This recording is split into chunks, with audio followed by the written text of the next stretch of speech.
चुनावी सीजन में तो जैसे महंगाई का मुद्दा देश में आम हो गया है। भले ही सत्ता किसी की भी रही हो, महंगाई पर जमकर सियासत हुई है। इस बार तो महंगाई ने रिकॉर्ड तोड़ दिए हैं। कच्चे तेल के भाव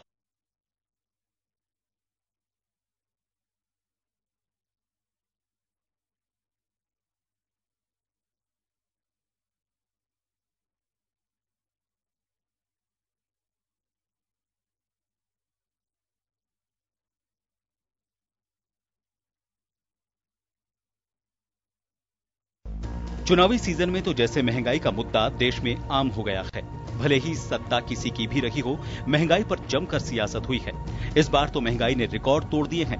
कच्चे तेल के भाव पिछले 2.5 साल में 60% तक नीचे आ चुके हैं, लेकिन पेट्रोल डीजल की कीमतों में रोजाना बढ़ोतरी जारी है।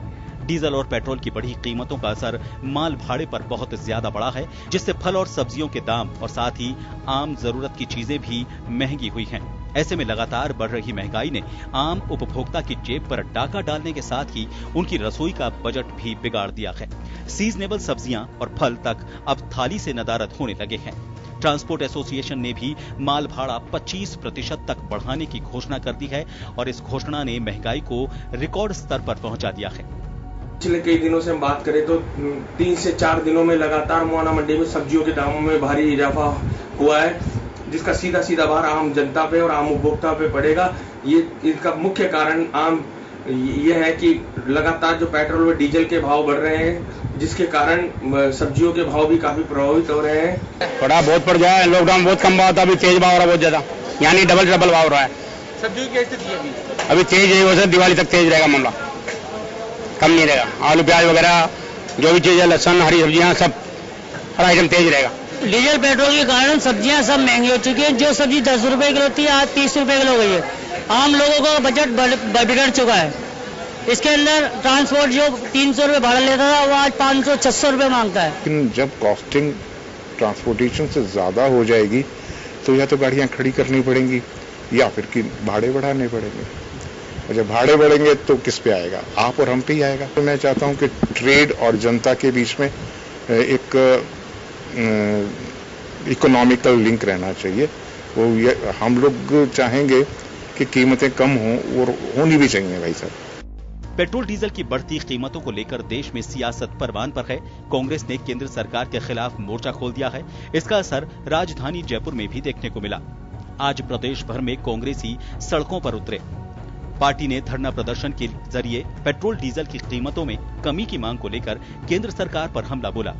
डिप्टी सीएम सचिन पायलट की अगुवाई में दिए गए धरने में सरकार के मंत्रियों और नेताओं ने केंद्र सरकार से पेट्रोल डीजल की बढ़ी हुई कीमतें वापस लेने की मांग की। अंतर्राष्ट्रीय बाजार पे कीमत 0 पर आ गई तो हमें समझ में नहीं आ रहा पिछले 20 दिनों से लगातार पेट्रोल डीजल के दाम ये सरकार क्यों बढ़ा रही है। समझ से परे है, ये कोई आम गलती नहीं है। मुझे तो लगता है इसमें कुछ बहुत बड़ी साजिश हो सकती है। डीजल पर एक्साइज ड्यूटी लग रही है 35 रुपए, पेट्रोल पर एक्साइज ड्यूटी लग रही है लगभग 34 रुपए। जब $130 प्रति बैरल डीजल के दाम थे, क्रूड ऑयल के दाम थे, तब डीजल पेट्रोल सस्ता था। आज $20 से $25 प्रति बैरल दाम हो गए, तब महंगा है। एक्सपर्ट बता रहे हैं कि अभी पेट्रोल और डीजल पर कुल 71% टैक्स लग रहा है। अगर केंद्र सरकार इन दोनों को जीएसटी में शामिल करती है तो 28% टैक्स लगने के बाद भी पेट्रोल की कीमतों में 23 रुपए और डीजल की रेट में 17 रुपए की कमी आ सकती है। इसके बाद भी केंद्र और राज्य सरकार 14% टैक्स बांट सकती है। पेट्रोल डीजल पर सियासत का आलम यह है कि राजस्थान में बैठी कांग्रेस सरकार बढ़े हुए दामों के लिए केंद्र की मोदी सरकार को कोस रही है तो भाजपा राजस्थान सरकार को। भाजपा का कहना है कि राजस्थान सरकार बाकी राज्यों के मुकाबले सबसे ज्यादा 38% टैक्स वसूल रही है। बेशक वो करें, लेकिन पेट्रोल डीजल की कीमतों की बढ़ोतरी की चिंता सबको ही है, आम आदमी को भी है, लेकिन उसका एक मैथमेटिक्स अलग किस्म का है। ऐसा यदि कांग्रेस पाक साफ होती तो कांग्रेस के जमाने में डीजल पेट्रोल से लेके चावल दाल से लेके तमाम चीजों की महंगाई आसमान छूती थी और उस समय फिल्में बनी थी तो गाना भी चलता था कि महंगाई डायन खाए जात है। तो कांग्रेस को तो कोई हक नहीं है। मुद्दे भले जो भी हों, लेकिन इस बीच देश में इन दिनों खालिस सियासत परवान पर है। धरातल पर बैठे आम आदमी को तो बस चुनावी सीजन में सियासी वादों पर ही संतोष करना पड़ रहा है। हालांकि एक बार फिर से देश के आम आदमी का संतोष असंतोष में बदलता नजर आ रहा है। ये तब हो रहा है जब देश की जनता को कोरोना जैसे कोढ़ में महंगाई की मार खाज का काम कर रही है। सवाल यह है कि जवाबदेही सरकारें क्यों नहीं लेना चाहती। ब्यूरो रिपोर्ट, जन टीवी, जयपुर।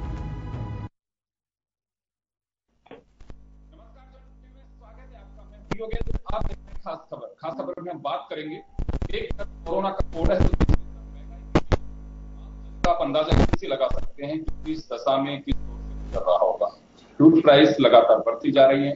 एक तरफ लोग सोच रहे हैं कि हमारे रोजगार का क्या होगा, तो दूसरी तरफ फिक्र यह है कि हमारी किचन चलेगी कैसे, यानी कि हमारे आम दिन का खर्चा चलाना भी बड़ा मुश्किल होगा। क्या जरूरी है इस वक्त फ्यूल प्राइस बढ़ाना, ये बड़ा सवाल है, या इसे टाला जा सकता है।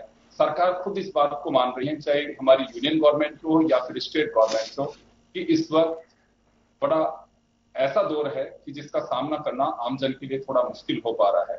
बेरोजगारी बढ़ सकती है। हम मानसिक रूप से तैयार हैं इन तमाम चीजों के लिए, तो फिर फ्यूल प्राइस के साथ हम कंप्रोमाइज क्यों नहीं कर पा रहे। सियासत खूब हो रही है, दिखाया ये जा रहा है कि जनता का दर्द राजनीतिक दलों से ज्यादा किसी को नहीं है, लेकिन राहत कोई नहीं देना चाहता।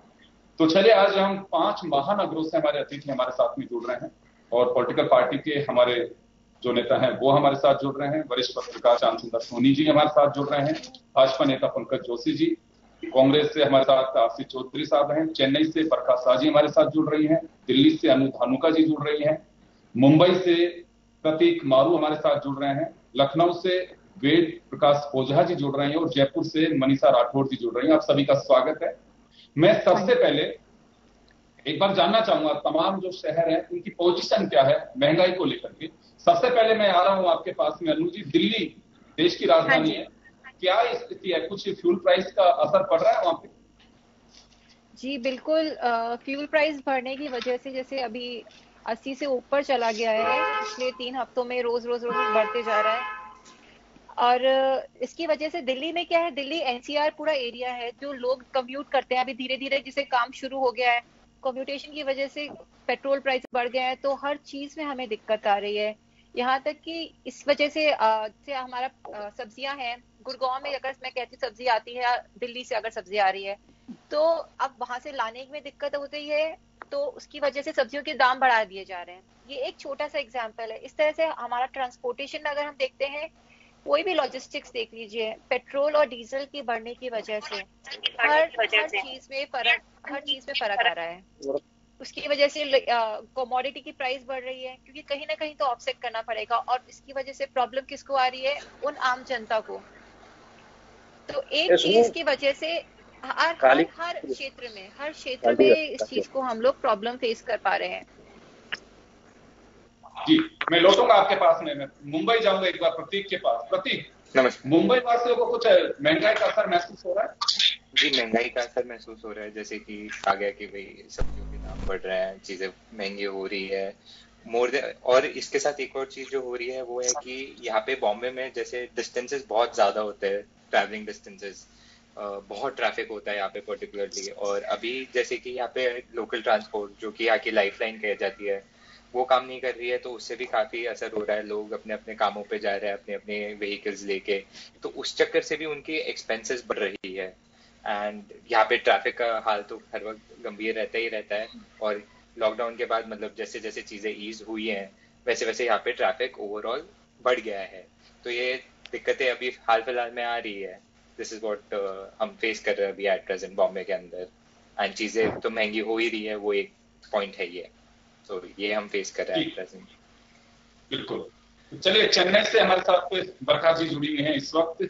बरखा जी, चेन्नई में लॉकडाउन है लेकिन आम जो जरूरत की चीजें हैं वो तो हर कोई ले रहा होगा, कुछ इम्पैक्ट आ रहा है फ्यूल प्राइस जो बढ़ते जा रहे हैं उसका? सर यहाँ पे तो बहुत ही बुरी हालत है। एक तो कोरोना केसेस बहुत ज्यादा बढ़ते जा रहे हैं day by day, and diesel petrol के रेट्स तो फिर भी ठीक है, डीजल के सर डे बाय डे बढ़ते जा रहे हैं। आज का रेट है 83 रुपीज, लाइक 65 से 77, एंड ऑल ऑफ सडन अभी ये हो गया 83। तो it's very difficult sir, like सामान्य जनजीवन पे बहुत ज्यादा असर पड़ रहा है इन सब चीजों का सर। हमारे ट्रांसपोर्टेशन में ज्यादा जो यूज होता है फ्यूल वो डीजल ही होता है, तो इस कारण से उसका असर सब पे पड़ता है। राजस्थान की अगर हम बात करें तो 25% जो माल बढ़ा है उसमें इजाफा किया है, तो मुझे लगता है कि कहीं पे भी कोई चीज जा रही है तो शायद उसका असर आ रहा है। जी बरखा जी आप कह रहे हैं, अभी बात रेगुलर करिए आप। हाँ सर, डीजल का तो है ही सर, एंड जो दूसरी चीजें हैं महंगाई काफी, जैसे सब्जियों में, फ्रूट्स में, ये डीजल के प्राइसेस ज्यादा होने से हर चीज में फर्क पड़ रहा है सर। और अभी लॉकडाउन के चक्कर में सर हम क्या कर रहे हैं, एक्स्ट्रा सामान बहुत अपने घर में भर के रख रहे हैं, तो उससे भी बहुत दूसरे लोगों को प्रॉब्लम आ रही, दूसरे लोगों को सामान नहीं मिल रहा है। और हम जो एक्स्ट्रा सामान भर के घर पे रखते हैं उनका पता चल रहा है उनमें कीड़े पड़ जा रहे हैं, चीजें पुरानी एक्सपायरी डेट की मिल जा रही है। आनन फानन में हम सब सामान खरीद लेते हैं, वो चेक नहीं कर रहे हैं कि हम कब का क्या सामान खरीद रहे हैं। तो इस तरीके से हम हर तरह से सर नुकसान में ही हैं, हर एक बंदा नुकसान में ही जा रहे हैं। जी चलिए वापस लौटूंगा आपके पास में। मैं मनीषा जी जुड़ी हुई हैं जयपुर से हमारे साथ में। मनीषा जी, राजस्थान की अगर बात करें हम तो ये फेजेस में बढ़ रहा है अभी महंगाई, या फिर ये कहें कि बिल्कुल जो ट्रांसपोर्टेशन के दाम बढ़े हैं उसके साथ ही 25% इजाफा, महंगाई कहाँ महसूस हो रही है?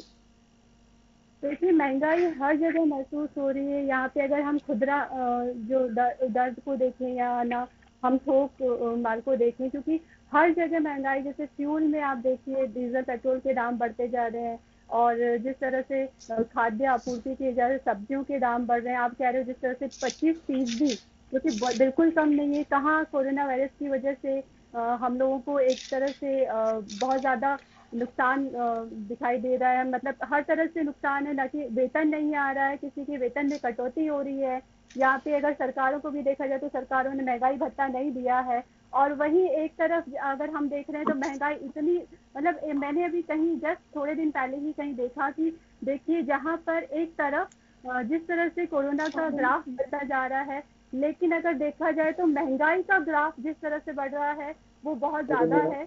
और उसके अकॉर्डिंग आप देखिए कि जो आम जनता है वो कितना ज़्यादा सफ़र कर रही है, वो आप बिल्कुल देख सकते हैं राजस्थान के अंदर।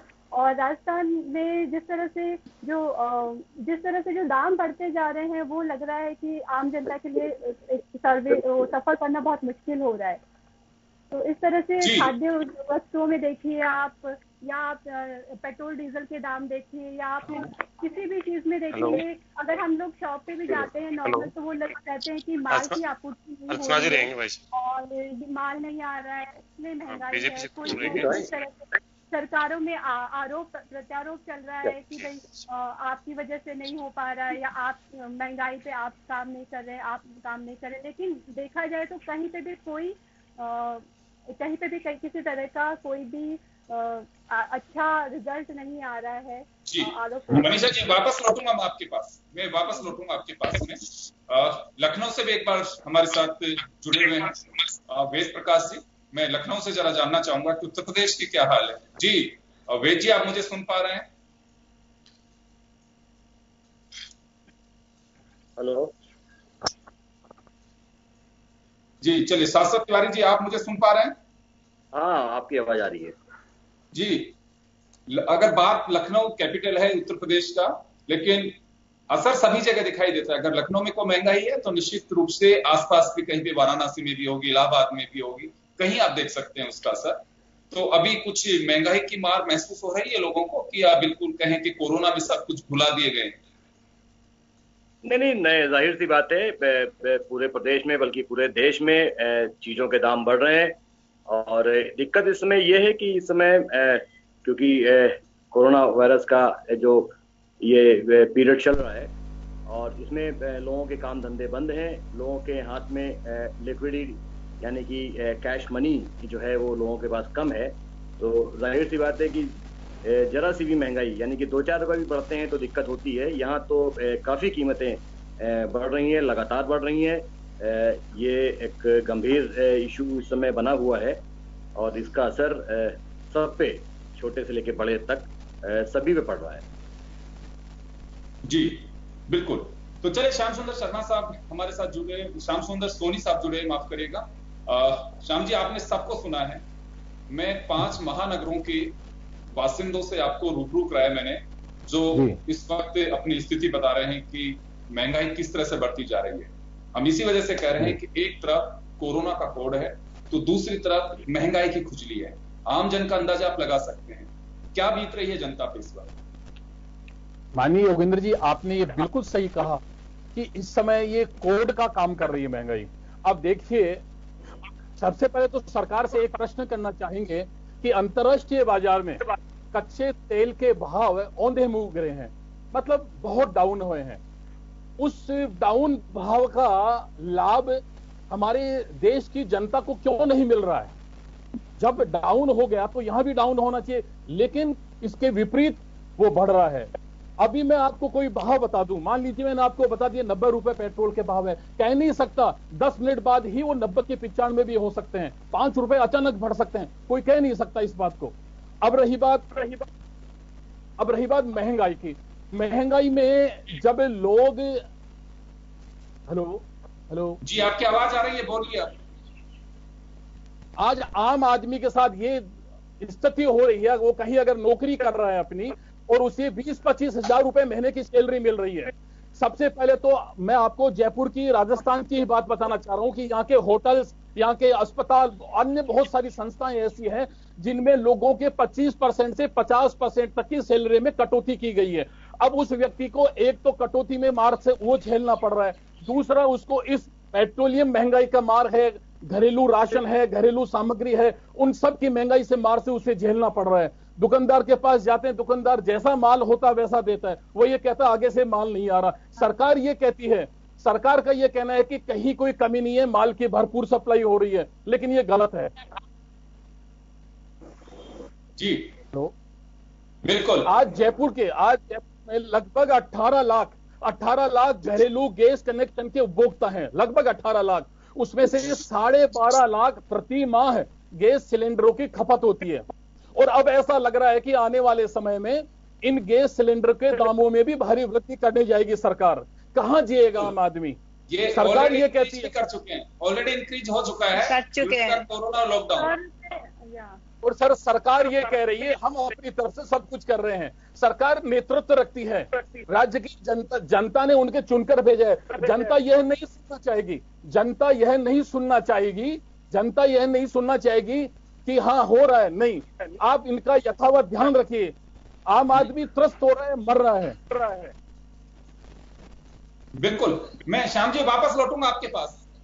मैं एक बार पंकज जोशी जी के पास में जाना चाहूंगा। पंकज जी, 5 महानगरों से हमारे अतिथि जुड़े हुए हैं जो आपको बता रहे हैं वहां के हालात, और 5 जगह सरकारें भी अलग अलग हैं, कहीं कोई कॉमन गवर्नमेंट नहीं है। दिल्ली में आम आदमी पार्टी है, राजस्थान में कांग्रेस है, महाराष्ट्र में ज्वाइंट है, इनकी अलायंस में सरकार है, और चेन्नई में अलग पार्टी की सरकार है, तो लखनऊ में आपकी सरकार, यूपी में आपकी सरकार है, तमाम जगह अलग अलग पार्टियों की सरकार है।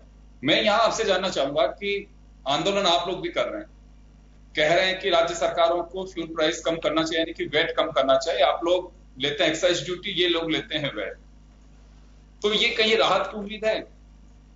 तकलीफ आपको भी हो रही है, आप हमदर्दी भी जता रहे हैं, कहना भी चाह रहे हैं कि महंगाई कम होनी चाहिए, लेकिन अभी हो क्या रहा है कि राहत कोई देना नहीं चाहता। ना गवर्नमेंट ऑफ इंडिया विड्रॉ करना चाहती है एक्साइज ड्यूटी को, ना स्टेट गवर्नमेंट वेट को विड्रॉ करना चाहती है, तो राहत मिलेगी कैसे? पंकज जी।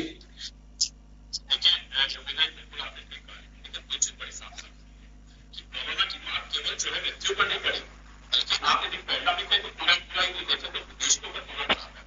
और देश में जिस तरीके से सबसे चाइना के बाद इसके देखें तो लार्जेस्ट आबादी वाला देश है, और उसके बाद जिस तरीके से तैयारियां की गई, जिस तरीके से लगातार सुविधा व्यवस्था की गई, और किसी भी स्टेट को जो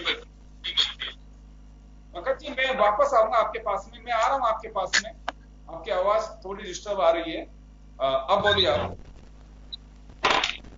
देखिए योगेंद्र जी, मैं आपको 2 चीजें कहना चाहूंगा कि ये केवल वहां के जो लोग हैं या रहने वाले लोग हैं उन्हीं को महंगाई की मार नहीं है, बल्कि यदि आप देखें तो जो देश का पूरा आर्थिक बजट है उसके ऊपर एक फर्क पड़ा है, और सारे स्टेटों को, किसी भी स्टेट को अब जो है सरकार ने मना नहीं किया। अब आप देखिए राजस्थान को यहाँ पर ले लें कि राजस्थान ने जो है वहां पर जब ड्यूटी बढ़ी तो राजस्थान ने जो अपना वेट है वो 32% से 34%, 26% से 34% तक लेकर के आ गए।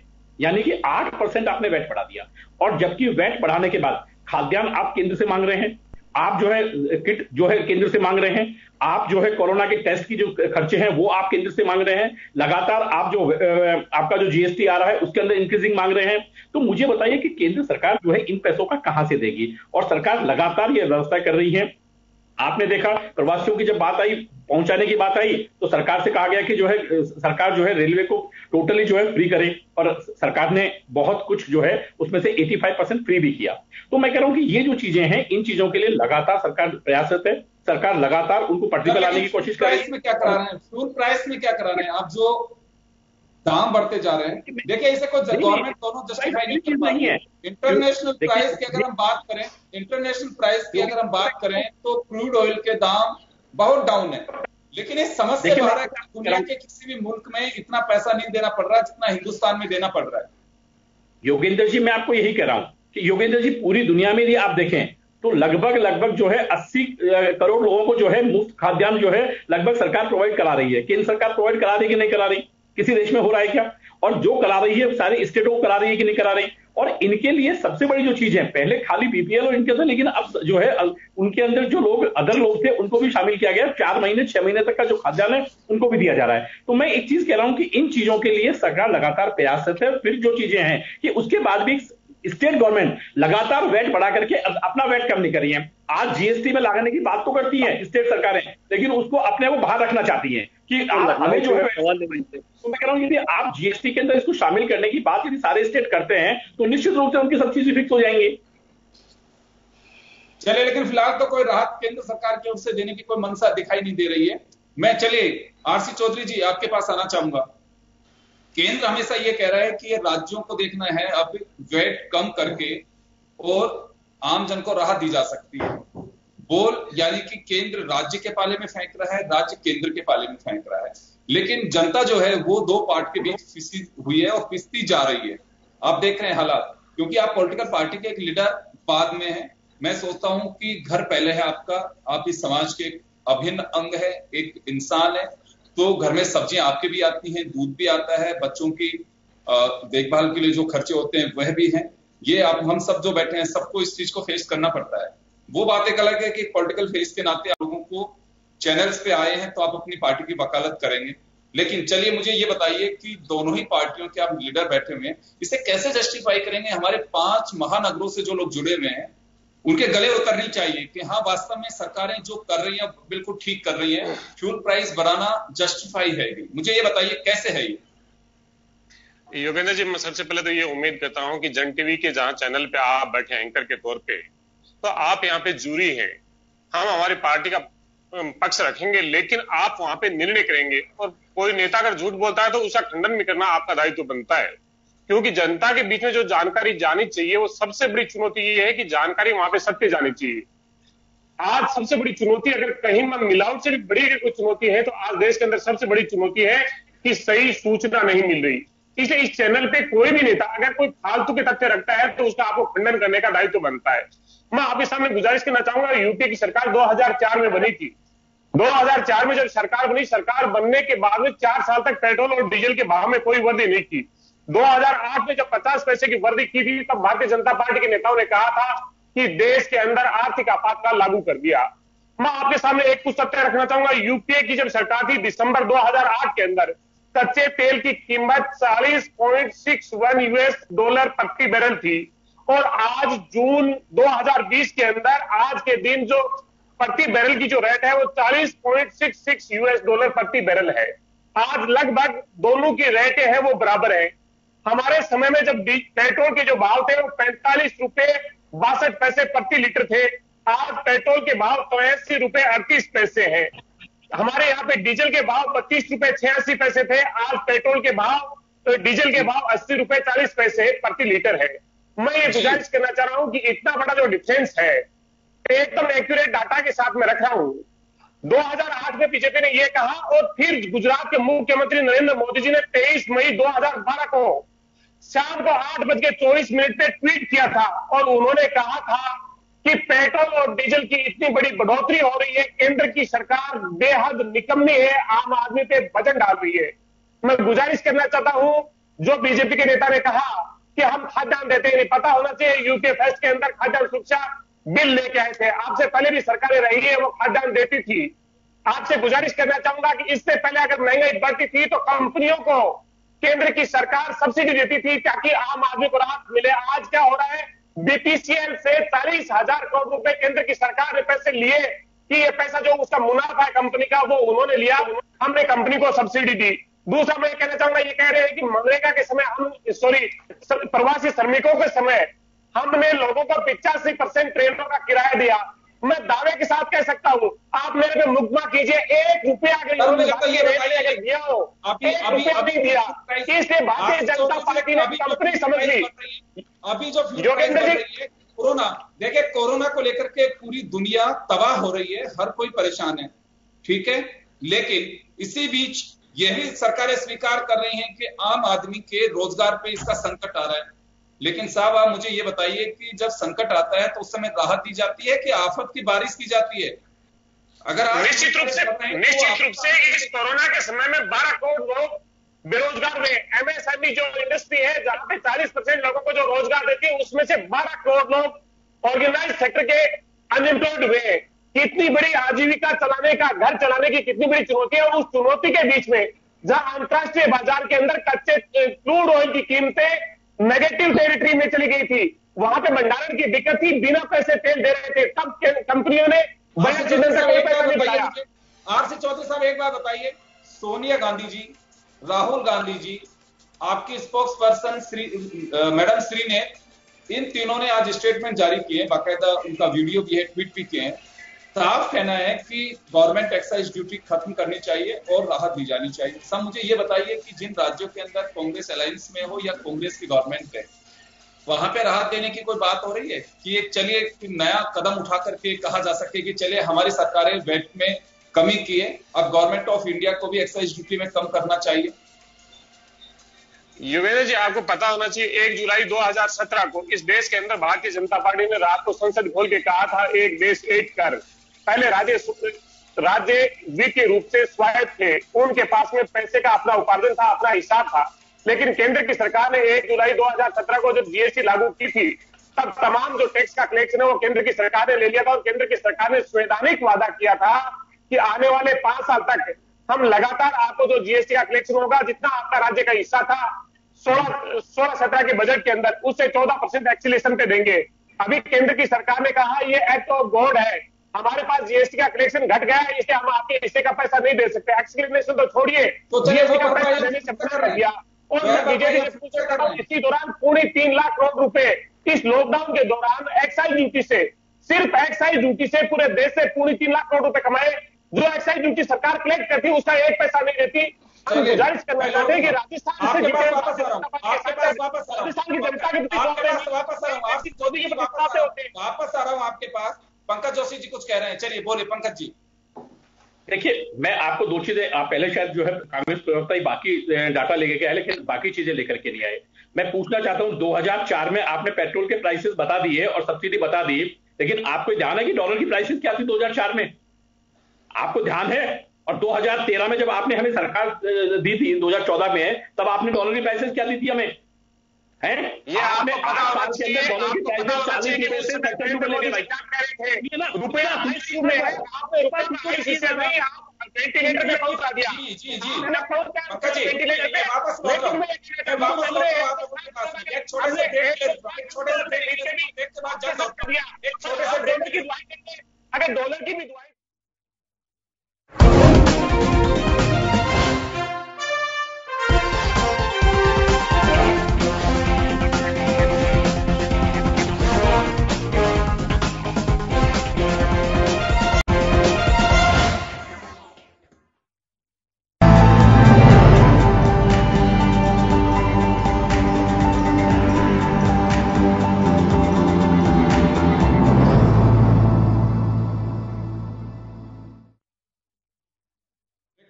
फिर आपका स्वागत है। आप देख रहे हैं खास खबर में बात कर रहे हैं कोरोना के कोड में महंगाई की खुजली, यानी कि कोरोना की मार एक तरफ है, दूसरी तरफ महंगाई की मार भी आम जन को झेलनी पड़ रही है। तो चले, हमारे जो अतिथि हैं अपनी अपनी बात रख रहे हैं। मैं श्याम सुंदर सोनी साहब के पास में जाना चाहूंगा। श्याम जी, आपने पंकज जोशी जी को भी सुना और आरसी चौधरी साहब को भी सुना, अपने अपने विचार हैं, अपने अपने फैक्ट्स इन्होंने दिए हैं। यहां जनता जवाब एक मांगना चाहती है कि हमें राहत कब दी जाएगी। जो बयान है उससे कहीं पे आपको लग रहा है कि कुछ राहत की उम्मीद की जा सकती है? देखिए सर, जब ये परिस्थितियां कांग्रेस शासनकाल में थी तब इन्होंने इन पे आरोप लगाया, और आज जब ये परिस्थितियां इस पे हो रही थी इन्होंने इन पे आरोप लगाया। लेकिन जनता ये आरोप प्रत्यारोप टांग खिंचाई, इनसे उनको कोई सरोकार नहीं है। जनता को, जनता ये चाहती है, जनता तो केवल ये चाहती है, और उन तथ्यों से भी उनको कोई मतलब नहीं होता जनता को। जनता ये चाहती है कि इस प्रकार हमें इस गर्त में जाते हुए हम जिसको चुन करके हमने भेजा है वो हमारा हाथ पकड़ के हमें बाहर निकाले। बिल्कुल बिल्कुल सही कह रहे हैं आप। बिल्कुल बिल्कुल। मनीषा जी आपके पास आ रहा हूँ, मैं आपके पास आ रहा हूँ। मनीषा जी आपके पास आ रहा हूँ। पॉलिटिकल पार्टीज के और राज्य सरकारों, मनीषा जी मेरा सवाल है, आपसे सवाल कर रहा हूँ मैं। पॉलिटिकल पार्टीज के किसी भी नेता से आप बात करके देख सकते हैं।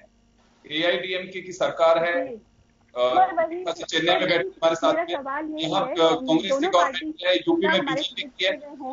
मैं जानना चाह रहा हूँ, आप लीडर्स कहीं पे भी सुन लीजिए, आप अमित शाह साहब को भी सुनेंगे तो बात वही कहेंगे, राहुल गांधी जी को भी आप सुनेंगे तो बात वही है। मुझे ये बताइए कि बयानों से राहत की मल्लम लग पा रही है? अभी रिसेंट दिग्विजय सिंह जी का शायद वो था कि उन्होंने कहा था कि महंगाई जो वृद्धि हो रही है उनके ऊपर उन्होंने केंद्र सरकार को बोला कि ना ये कोरोना काल में कमाई करने का, पैसा कमाने का एक अवसर है। तो मतलब एक दूसरे को आरोप प्रत्यारोप कर रहे हैं, लेकिन रियायत आम जनता को कहीं नहीं दिखाई दे रही है, कहीं नहीं मिल रही है। बस आपस में राहुल गांधी जी के देख लीजिए, चाहे दिग्विजय सिंह जी की, चाहे राज्य सरकार हो चाहे केंद्र सरकार हो, सब जगह आरोप प्रत्यारोप चला, लेकिन उसका रियायत जो आम जनता है जिसको इसको झेलना पड़ रहा है वो उनके लिए बहुत मुश्किल हो रहा है। लेकिन जिसको हमने चुन के भेजा है वो कहीं पे कोई हेल्प नहीं हो पा रही उनकी तरफ से भी। तो इन बयानों से कहीं उम्मीद लग रही है आपको कि कुछ राहत मिल पाएगी? इन बयानों से कुछ उम्मीद की किरणें बन पा रही हैं कि हाँ चलिए राहत मिलेगी? नहीं, कहीं कोई राहत मिलने के चांसेस नहीं लग रहे हैं। एक तरफ कोरोना काल का भार, एक तरफ हम लोग ये जो कटौती, वेतन कटौती है, एक तरफ बेरोजगारी बढ़ रही है। जिस तरह से सब कुछ जो भार एक साथ झेलना पड़ रहा है, तो कहीं ऐसा ना हो कोरोना काल की वजह से कहीं महंगाई मारे जाए। राइट। मैं प्रतीक के पास जाना चाहूंगा, प्रतीक के पास मुंबई जाना चाहूंगा। प्रतीक, ऑलमोस्ट ऑल पार्टी लीडर्स को आपने सुना होगा, न्यूज़पेपर, हमारे चैनल सब में आप देखते हैं। महंगाई को लेकर के लगातार बातें हो रही हैं जी। क्या उम्मीद कर सकते हैं कि इन बयानों में कहीं राहत की कुछ किरणें निकलेंगी? वैसे उम्मीद तो कम ही लगती है कि कोई राहत मिलेगी। मैं एज अ युवा एक चीज जरूर बोलना चाहूंगा। हाल फिलहाल में मैं अपने काफी दोस्तों से बात की जिन्होंने अपनी एजुकेशन जस्ट खत्म की है एंड काफी अपना लोन लिया है, MBA किया है, जॉब के प्लेसमेंट्स हुए हैं।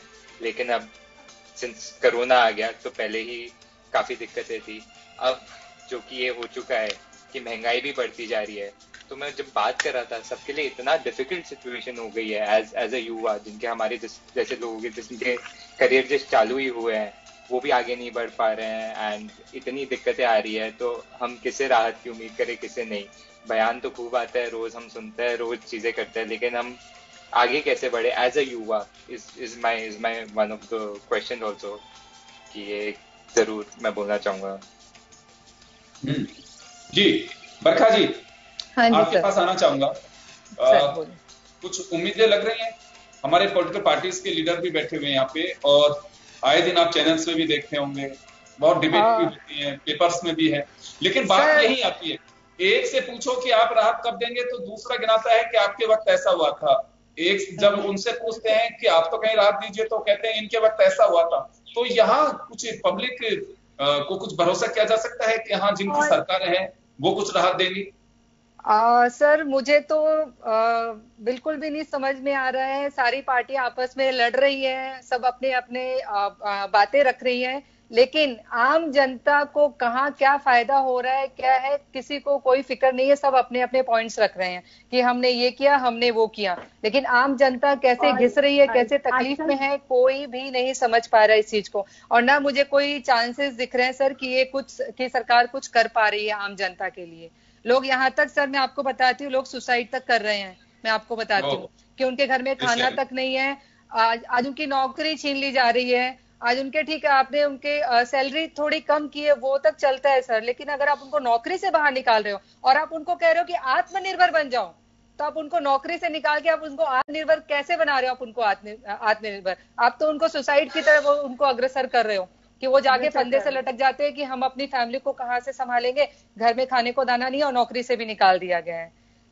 नॉर्मल सी सर, मेरी सिंपल सी बात है, ये चाहे कितना भी झगड़ा कर ले, सारी पार्टियां मिलके कुछ भी बोल ले, लेकिन कहीं किसी भी तरह से कोई हेल्प नहीं हो रही है सर। इसमें मैं भी कुछ कहना चाहती हूँ। ये बिल्कुल हो सकता है अगर हम सब पार्टीज एकजुट होकर एक साथ काम करें, ना कि एक दूसरे के आमने सामने। अभी जो ये तो पॉसिबल ही नहीं है।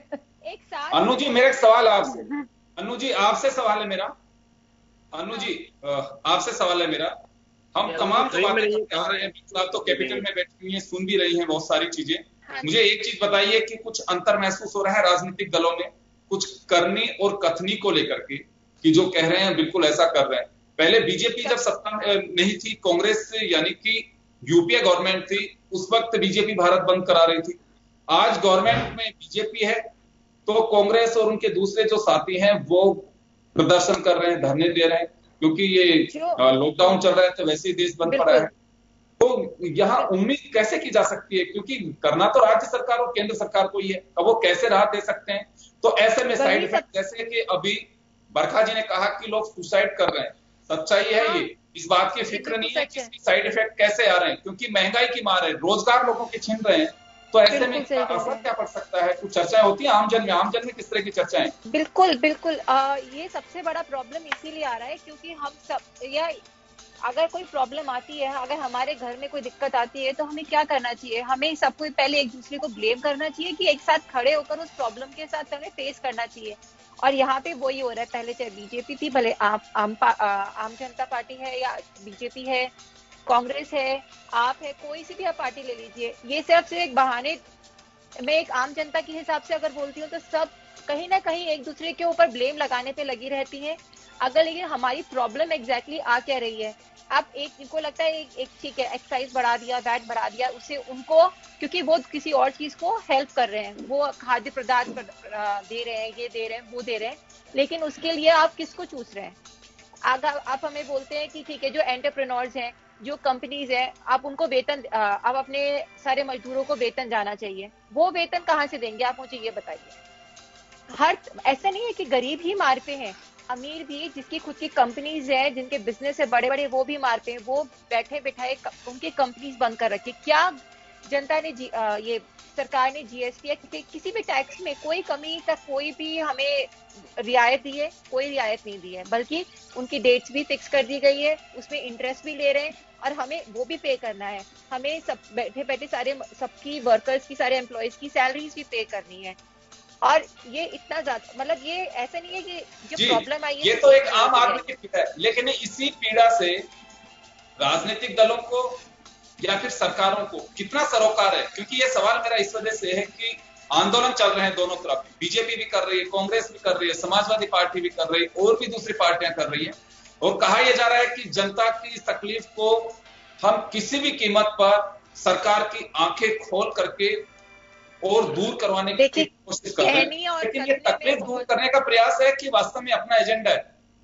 ये सिर्फ अगर आप आम जनता की, अगर हमारी नजरों से देखें तो ये सिर्फ एजेंडा है, सच कहें तो, क्योंकि कहना और करना बहुत फर्क है। मैं ये नहीं कहती, क्योंकि कई बार होता है कि अगर हम शायद उनकी जगह होते तो उनके पर भी बहुत प्रेशर होता होगा, हर पार्टी पे बहुत प्रेशर होता है, जो चीजें दिखती है शायद हमें, अगर जैसे हम देखें, अगर मैं कहती हूँ मैं घर संभाल रही हूँ, लेकिन मेरा घर संभालना एक अलग है, लेकिन इस घर को संभालने में बहुत सारे चैलेंजेस आते हैं, डेफिनेटली आते हैं, और हर सरकार को आ रहे हैं, पर फिर भी सबका अभी क्या है, मोटो एक ही है, मोटो सिर्फ एक है कि हमें हमारी आम जनता को, हमारे सबको एक रियायत बरतनी है। जो हम कह रहे हैं वो हमें करना है, वो हमें थोड़ा ही सही लेकिन करना है। लेकिन हमें मतलब करी तो कहीं दिख ही नहीं रहे, अभी भी आपस में लड़ रहे हैं और कहीं कुछ दिख ही नहीं रहा है। आप हर जगह देखिए आक्रोश ही आक्रोश है। आप कहीं बाहर जाइए, हर घर में टेंशन है। आजकल इतना ज्यादा डिप्रेशन बढ़ गया है। वो क्यों बढ़ गया है? वो इसीलिए बढ़ गया है, तो सिर्फ सुनते हम दुखी हो गए। तकलीफें बढ़ रही हैं, किसी का डिप्रेशन बढ़ रहा है, कहीं फ्यूल प्राइस बढ़ रहे हैं, कोई कोरोना के आंकड़े बढ़ रहे हैं जी, और सरकारों का टेम्परेचर भी बढ़ रहा है, नहीं हो रहा, सब कुछ बढ़ रहा है बिल्कुल, लेकिन वो जस्टिफाई नहीं कर पा रहे हैं इसको। चलिए सारस्वत साहब हमारे साथ में जुड़े हुए। सारस्वत साहब, आपने तमाम अतिथियों को भी सुना है और हमारे जो गेस्ट बैठे हैं पॉलिटिकल पार्टी से, उनको भी आपने सुना है। आम जनता पर क्या बीत रही है ये तमाम बयान सुन करके? ऐसे में तो लगता नहीं है कि कोई राहत मिलेगी। नहीं, पहले तो करेक्ट कर लें, मेरा नाम शाश्वत तिवारी है जी। मैं ये कहूंगा कि क्योंकि हर चीज जो है सिर्फ ऊपर की तरफ जा रही है। जैसे मैथमेटिक्स का ग्राफ बनता है, वो ग्राफ जो है नीचे से ऊपर की तरफ जा रहा है। जो 10 रुपए की चीज थी वो 20 की हो गई, जो 20 की थी वो 40 की हो गई, जो 40 की थी वो 60 की हो गई। ये कोई ये बताने वाला नहीं है। यहाँ कांग्रेस के भी नेता बैठे हैं, भाजपा के भी जोशी जी बैठे हुए हैं, ये अपनी अपनी स्कीमें गिना रहे हैं और चीजें जो कर रहे हैं और जो होनी है। लेकिन ये जो सीधी सीधी जुड़ी हुई है हम लोगों से, आम आदमी से, और खासकर मिडिल क्लास से, जो बेचारा कहीं आवाज भी नहीं उठा सकता। आप लोअर तबके के लोगों को मदद कर रहे हैं, बहुत अच्छी बात है। अपर कास्ट के पास तो इतना धन ऑलरेडी जमा है कि उसे कोई जरूरत नहीं है। तो बचा मिडिल क्लास, जिसकी जेब में पैसे हैं नहीं। महंगाई का ग्राफ लगातार बढ़ रहा है, बिना रुके बढ़ रहा है। ये कब रुकेगा ये बताने वाला कोई नहीं है। तो कहीं हमें एक कोई संतोष करने वाला जवाब नहीं मिल पा रहा है। और ये इसलिए देखिए एक अजीब सा अफरा तफरी का माहौल बन गया है। लोग स्टोर कर रहे हैं, या लोग जो पैसे हैं उनको कैसे बचा के अपने पास रखें, ये एक बहुत महत्वपूर्ण सवाल है। इस वजह से तमाम रिश्ते खराब हो रहे हैं। तमाम लोग एक दूसरे को जो मदद करना चाहें वो भी नहीं कर पा रहे हैं, क्योंकि कल को उनको मदद मिलेगी नहीं मिलेगी इसका भरोसा नहीं मिल रहा है। तो कहीं ना कहीं ये पॉलिटिकल पार्टियां ये बताएं या ये जिम्मेदारी नहीं ले पा रही हैं। जैसे आपने कहा कि सरोकार वाली बात, ये सरोकार स्पष्ट नहीं समझ में आ रहा है कि पब्लिक इंटरेस्ट में कि ये बताएं कि हाँ भाई आपको 10 दिन बाद, 5 दिन बाद, 1 महीने बाद, 2 महीने बाद, 1 साल बाद जो है सब बहुत नॉर्मल हो जाएगा। क्योंकि बहुत संकट का समय है, लोगों के पास पैसा नहीं है। ये एक बहुत महत्वपूर्ण प्रश्न है कि लोगों के पास पैसा नहीं है। जो पहले हुआ करता था वो नहीं है, क्योंकि उन्हें किसी भी तरह की कोई रियायत नहीं मिली है। बच्चों की फीसें उसी तरीके से देनी है, हर चीज का दाम बढ़ रहा है, तो किसी भी तरह की कोई रियायत नहीं है आम आदमी को। जी तिवारी साहब, एक बात तो है यहाँ पे, कोई भी सरकारें ये जस्टिफाई नहीं कर पा रही हैं, इसको तर्क संगत नहीं बता पा रही है कि हम फ्यूल प्राइस बढ़ा क्यों रहे हैं। ये जानते हैं कि कोरोना एक बड़ी तकलीफ, उसी के साथ साथ उसका साइड इफेक्ट लोगों के रोजगार जा रहे हैं।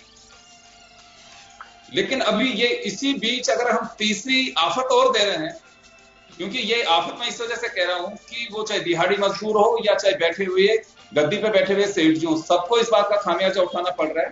क्योंकि फ्यूल से जुड़ी आपकी दिनचर्या की सब चीजें, आपके घर में दूध भी आ रहा है तो ट्रांसपोर्टेशन पे करके आ रहा है, आपके सब्जी आ रही है तो ट्रांसपोर्टेशन के जरिए आ रही है, कोई भी चीज आ रही है उसका असर निश्चित रूप से उस पर पड़ रहा है। और जब कहा जा रहा है तो ये बात सही कह रहे हैं कि हम देखिए जनता की तकलीफ के लिए हम प्रदर्शन कर रहे हैं, सरकारों को कम करना चाहिए इसमें, लेकिन खुद को राहत नहीं देना चाह रहे। ये बड़ी एक अजीब सी स्थिति हो रही है और आम जनता को मुझे लगता है कि जैसे राजनीतिक दलों का या सरकारों का कोई सरोकार नहीं बचा है आम जनता से, सिर्फ और सिर्फ अपने एजेंडे पे कायम है कि जो हम कर रहे हैं बिल्कुल सही है, पहले जो कर रहे थे बिल्कुल गलत कर रहे थे, या अगर जो पहले वाले अगर उस जगह पे हैं तो कह रहे हैं बिल्कुल सही नहीं कर रहे हैं, हम सही कर रहे हैं। तो इस सही करने वाले इस बात का उत्तर तो दें कि जनता कैसे गले उतार पाएगी इस तकलीफ को। चलिए मैं वापस पंकज जोशी जी आपके पास आना चाहूंगा। जब फ्यूल प्राइस बढ़ती थी तो हमेशा ये बात कही जाती थी कि भारत बंद। आपको ध्यान होगा यूपीए फर्स्ट के वक्त तेल के दामों की बढ़ोतरी को लेकर के 3 बार भारत बंद हुआ, 3 बार। अभी कुछ है जवाब देने के लिए? 11 रुपए डीजल, 9.5 रुपए पेट्रोल, 21 दिन में इजाफा हुआ है। और पहले से जो चला रहा है उसको तो छोड़ ही दीजिए। उसके अलावा अंतरराष्ट्रीय मार्केट में क्रूड ऑयल के दाम काफी कम है। पाकिस्तान जैसे देश में हमसे 25 रुपए पर लीटर कम है, और अगर अभी कोई कहे तो कहा जाएगा कि पाकिस्तान की भाषा बोल रहे हैं। देखिए योगेंद्र जी, मैं दो बात आपको साथ कहता हूँ। पाकिस्तान में आपने कहा कि फ्यूल प्राइसेस कम है, बट कमोडिटी की प्राइसेस हालत कितनी है, गरीबी में लोगों को खाना मिल रहा है। लोगों के यूट्यूब साहब जो है जनता में देखता हूँ सोशल मीडिया पर। ये बताइए, एक तरफ तो कह रहे हैं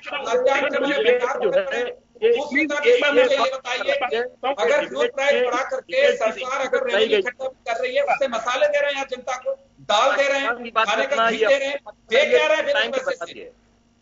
प्लीज एक बार आप मेरी बात सुन लें, उसके बाद आप जो भी प्रश्न करेंगे।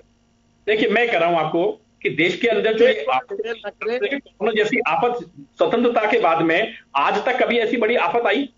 1965 के अंदर आपने देखा कि जब अन्न नहीं था तब हमारे में से तो लोग नहीं थे, लेकिन हमारे जो फादर्स थे वो लोग तो थे। उनसे पूछिए कि उन्होंने एक टाइम भोजन किया कि नहीं किया? क्या ऐसी परिस्थितियां बनी कि नहीं बनी? सरकार ने अभी कहा कि रेगुलर पूरा लॉकडाउन होने के बाद, पूरा देश लॉकडाउन होने के बाद लगातार सप्लाई चेन प्रॉपर 140 करोड़ लोगों के लिए रही कि नहीं रही? पूरे विश्व में देख लीजिए, मुझे बताइए कि ऐसी सप्लाई चेन रही कि नहीं रही?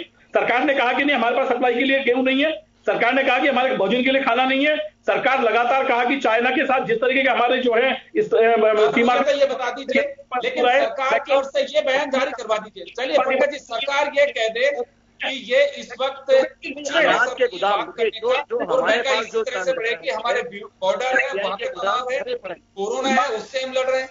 राज्य सरकारों, देखिए कोरोना को लेकर के राज्य सरकारों पे छोड़ा हुआ है, और कम करवाने हैं तो राज्य सरकारें करें। एक्साइज ड्यूटी का केंद्र क्या करता है?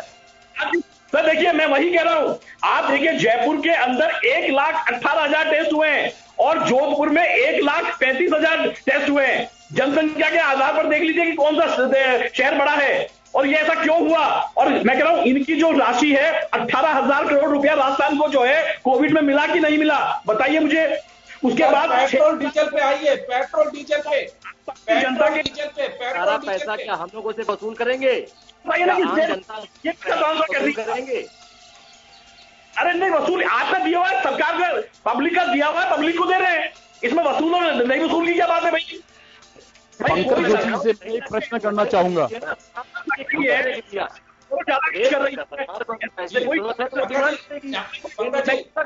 जी, तिवारी जी और श्याम सुंदर सोनी साहब पूछना चाह रहे हैं आपसे। मैं पंकज जी से एक प्रश्न करना चाहूंगा। पंकज जी बहुत सरल है और इसका सरलता से आप उत्तर देंगे, मैं समझता हूं शायद सरलता से देंगे।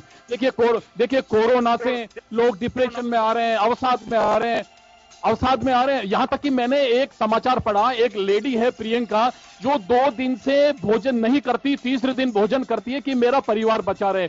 इस दौरान मैं आपसे एक प्रश्न करना चाहूंगा, इसी को मद्देनजर है, आप इसका सहजता से जवाब दीजिए।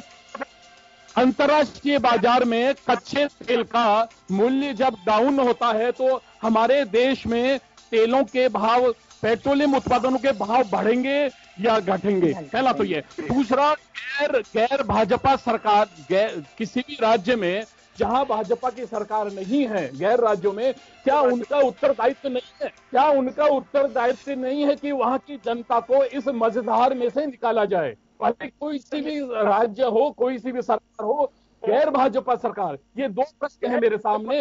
जो राज्य सरकार और आरसी चौधरी साहब दोनों से जवाब देना, मैं समय थोड़ा कम है। पंकज जी बोले पहले। मैं 1 मिनट में अपना जवाब देता हूँ। मैं 1 मिनट में अपना जवाब देता हूँ। मैं कहता हूँ भारतीय जनता पार्टी की यूपी में सरकार देखी, पहला मुख्यमंत्री होगा जिसने खाने से लेकर के हॉस्पिटल में पॉजिटिव लोगों के साथ जाकर के देखा। मैं आपको आज चैलेंज देता हूं कि यदि एसएमएस हॉस्पिटल के अंदर या जो है कोई भी कोरोना हॉस्पिटल के अंदर यदि प्रदेश के मुख्यमंत्री एक दिन भी गए हो, है ना, तो मुझे बता दीजिए। जब सरकारों को डर लगता है कोरोना से तो हम कहते हैं कि ये महंगाई है, लेकिन एक मुख्यमंत्री जो है लगातार जो है हॉस्पिटल से लेकर के उनके जो कोरोना के जो क्वारंटाइन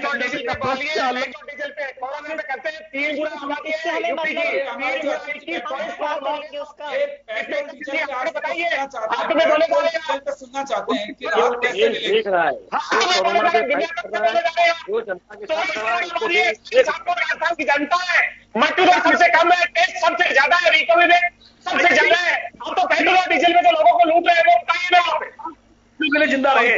आगे झूठ बोलते हैं, जब बोलते हैं तो सिर्फ झूठ बोलते हो तुम। खड़ी हुई है। अब नहीं आया मेरे प्रश्न का चले आरसी चौधरी जी आपके पास भी आना चाहूंगा। आरसी चौधरी जी आपके पास आना चाह रहा हूं।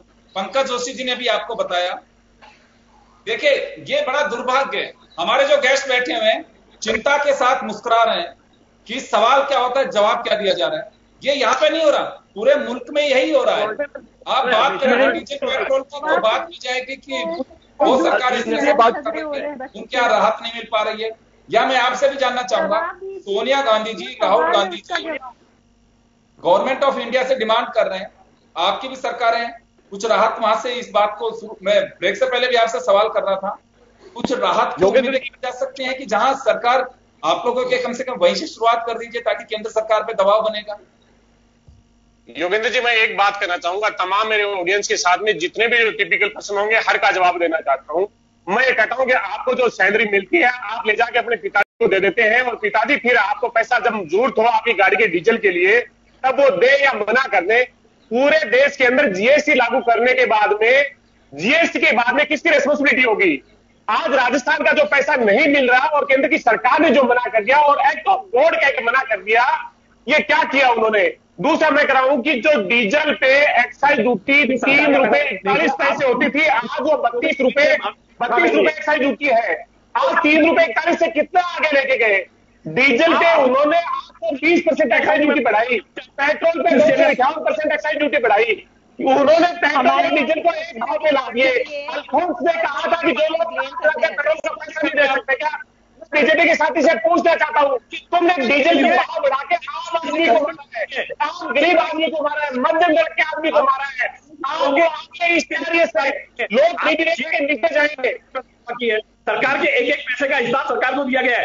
सरकार के एक एक पैसे का तुमने 18 लाख का लूट किए, जो लोगों को राहत देनी चाहिए, जिनके घाव उनके नमक छिड़क रहे हो और तुम हिसाब दे रहे हो। हिसाब दे रहे हो दो पीएम केयर्स फंड का, पीएम केयर्स फंड से लेके आइए आप आरटीआई के दायरे में। जब प्रधानमंत्री आपका आता था तो क्यों लेके आ रहे? आप कोई हिसाब नहीं देना चाहते। सिर्फ इस देश के अंदर इकोनॉमिक कैपिटलिस्ट जो है 15 करोड़ लोग आ रहे हैं, जो अंबानी आदमी लॉकडाउन में भी अपने कैपिटल को 1.5 गुना करता है। आप गरीब को, मध्यम वर्ग के और आम आदमी को मारना चाहते हैं। आपने कॉर्पोरेट टैक्स घटाया, लेकिन एक्साइज ड्यूटी बढ़ाई आपने। कोरोना से निपट लेते वही सफिशिएंट था, रामगंज से नहीं निपट पाया, रामगंज से लोगों को बाहर छोड़ दिया। बात करते हो तुम तो दिखा हो इस धरती में, बहुत जाओ इस धरती में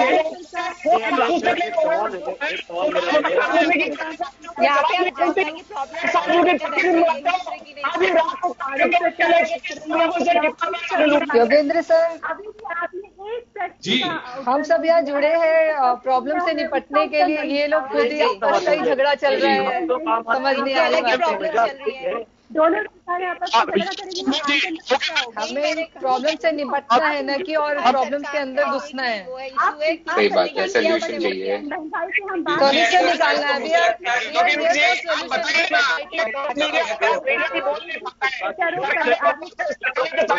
देखिए, ज्यादा जोर से बोलने से आपका पक्ष भारी नहीं हो जाता है, किसी का पक्ष भारी नहीं होगा। हमें प्रॉब्लम का सोल्यूशन निकालना है।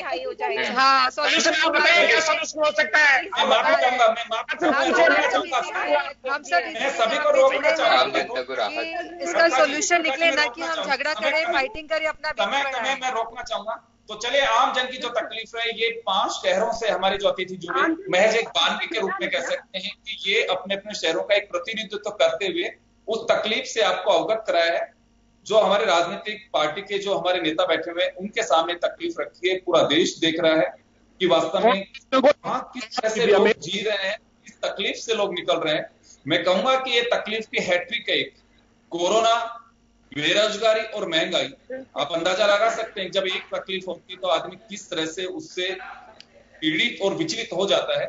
जब आप इस तकलीफ के महासंगम को अगर कोई सहन कर रहा है तो आप अंदाजा लगा सकते हैं कि वो इंसान किस दौर से कैसे गुजर रहा होगा। बात केवल बयानों तक सीमित नहीं होनी चाहिए, कोशिश की जानी चाहिए कि वास्तव में उस जनता को चुनी हुई हुक्मरान इस बात का एहसास करा सकें कि हम आपके लिए सत्ता में आए और आप ही के लिए सब कुछ कर रहे हैं और हम राहत भी दे रहे हैं। या तो आप जस्टिफाई करिए कि महंगाई बढ़ा क्यों रहे हैं, फ्यूल प्राइस क्यों बढ़ रहे हैं। अंतरराष्ट्रीय अगर मार्केट में कम है तो हर कोई राहत की उम्मीद करता है, लेकिन वो मिल नहीं रही है। तो चले, आज से बेहतर शायद कल हो और सरकारों के कानों पर जू जरूर रहेंगे। और एहसास हो इस बात का कि जनता की तकलीफ वास्तव में बढ़ती जा रही है, तो शायद हो सकता है कि कुछ जनता को राहत दी जा सकती है। उसी से हमें उम्मीद है। और हमारे अतिथि हमारे साथ जुड़े, सभी का बहुत बहुत शुक्रिया। खास खबर में इतना ही, दीजिए इजाजत, नमस्कार।